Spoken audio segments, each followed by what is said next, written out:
First day started as an apprentice, so first couple of weeks were inductions and learning the safety aspects. We didn't see much of the plant for the first 18 months, 2 years. I believe it was 1956, but I'd just come out of the army, so I'd be 20, 21, something like that. And a lot of boys come out like myself, and you went to the steelworks. My father had worked there, my family were working in there, and that was basically the pull. There was probably about maybe more, 11, 12,000 people working there back in 1976. I was under threat of notice for, I think it was the next 3 years. Didn't know whether we'd have a job after the apprenticeship. So it was pretty grim. First day was very traumatic because you went into an environment which was pretty harsh at the time. I remember walking up a cast house floor and I seen my brother-in-law on the crane, and that eased me a little bit. 6 of us were allocated to go to the blast furnace area. A lot didn't like that. What they wanted was trainee crane drivers in the blast furnace. So we thought we'd have a go at that. I went onto the furnace, which didn't take me long to realise I didn't want to do it. I didn't like the environment. It was dirty. It was obviously heat with the open throws. It's a very dangerous place. Huge machinery, molten metals, different gases. 1971, I've been there 2 years. I got gassed very badly. I got hospitalised. There's danger. You've got to beware. And as they tell you, you've got to be your own safety. Obviously, you've got to think twice, you know what I mean? When we'd done our sort of apprenticeship and induction, we were told, I think, that 1 in 3 or 1 in 4 of us mechanical apprentices would lose part of the body, which was the nature at that time.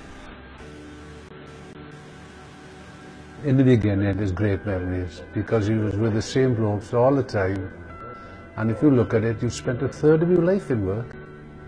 And it was the same personnel with you all the time. So it's a lot of time to be, with the same people. When we were apprentices, we manufactured the posts in the training centre in Port Talbot for the old Cardiff Arms Park. When they were erected, then they took all us apprentices up. On a nice day out, I managed to be the first person to get the ball over the post. The workforce in Port Talbot are highly skilled. They will work their socks off to make a success of that place. But cheap imported steel being dumped, the cost of energy to run the steelworks is phenomenal. Without some help from the government or funds provided so they can build their own power station and be self-sufficient, then the steelworks in South Wales, the steel industry in South Wales is in a very sticky predicament. They eventually close. I don't know, it would be a massive impact on the community, not just Port Talbot, outlying communities as well. For me, it's going to be a death knell for South Wales and Great Britain. The mines have gone, the steel will go. I don't know what's there for the youngsters. No steelworks, there's no Port Talbot. It was the jewel in the crown.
first song I remember when I was, I think, 5 years old, and it was 1978 or 9, was the Blondie song, Heart of Glass. And I was going to school going, da-da-da, da-da-da. And that was it. There was no other. I didn't know what it was, but it was all over the radio, so I think I must have heard it. We play gigs every week, and you play these songs, and I think that songs are kind of like memory magnets. They just attract. They're the soundtrack to our lives, and you play them, and you can see all this as the song comes back out, as people sing them. It's not just the song they're singing, but all of the emotions that glued the memory to the song, you know. I would think with me it's always the melody. I'd say 99% of the time melody comes before lyric. And the idea of lyrics for me is you're trying to find words that fit onto the melody in a sort of transparent way. Like, you know, you've got ornaments on a mantelpiece, and that's your melody, and the lyrics should sit like dust on the ornaments, so you still see the ornaments. It shouldn't get in the way of the real thing, which is the tone of the song. And that's the tone of a song is the thing that I think hits you and makes you, you know, suddenly burst out crying. You don't quite know why. If you sing, sing, sing. Sing started off as swing, because I thought it was like, you know, when you're on a swing and you're swinging, and I was dead excited about it, and I took it into the studio the next day and told the guys, I've got this song, it's called Swing, and they were all like, it's not, that's not that good. People will get the wrong meaning inferred by it, and so, but I was like, no, it'll be great. And by accident, I sung Sing. Oh, the love you bring. Whoa. Now, and also I'm not belting it out, because it's just too loud, and it would attract attention. And also this is how you kind of write. You write quietly. Safe to go. Pushes turn to shovels, shovel in the snow. Frozen, you have chosen the path. Music is something, means something to everyone. I don't know anyone that doesn't like it or have a song that moves them. Until you reach your shore, your driftwood. And then I was like, yes! Have you ever broken something, only to find out it's no longer sold and you can't replace it? Or the part you need is out of stock and will take weeks for a new one to arrive? 3D printing means you can forget all that and simply print a new one. With a 3D printer in every home, you won't need lorries to deliver goods or warehouses to store them in. Nothing would ever be out of stock, and there would be a lot less waste, packaging and pollution. 3D printing allows affordable, instant, bespoke manufacturing for everyone. And that can only be good news for things like housing. There are 1.6 billion people living in inadequate shelter around the world, and the UN says around 3 billion people will need housing by 2030. Anyone who has bought a house will know they're not cheap, and building from scratch can take a long time. 3D printing could have the answer. In 2015, a company in Italy unveiled WASP, World's Advanced Saving Project, a 40-foot tall and 20-foot wide 3D printer capable of producing structures using clay and dirt, building a full-size house in a short amount of time. That same year, a Chinese company 3D printed 10 houses on the outskirts of Suzhou, a city in eastern China, in a single day. Even NASA has its own 3D printer on the International Space Station. Need a new part or tool to fix the station? No problem, we'll just print it off. But like anything else, there are limitations. Yes, buying a 3D printer is much cheaper than, say, setting up a factory. But the cost per item is higher. And it doesn't offer the variety of materials or range of sizes industrial processes do. Like so many other household technologies though, prices will come down, and 3D printer capabilities will improve. Not that long ago, ordering your weekly food shop at home using a tablet or smartphone would have seemed strange. So, who knows?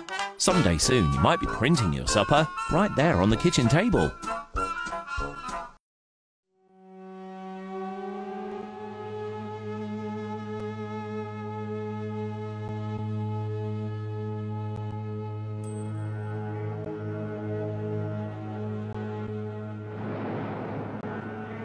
Every family in Syria has lost one person in his family. I know I have a lost brother for 2 years and a half. We don't know where he is live or dead.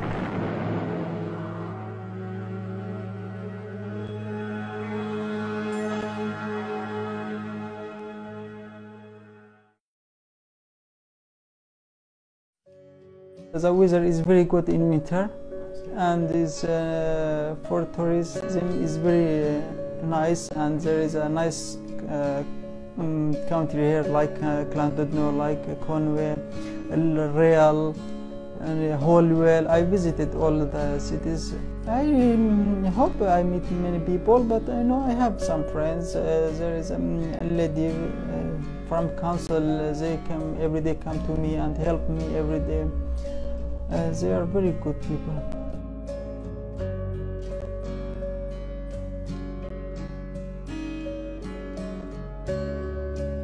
Just complete my studying, because in Syria I studied English literature. If I come back after 5 years, I will help my people.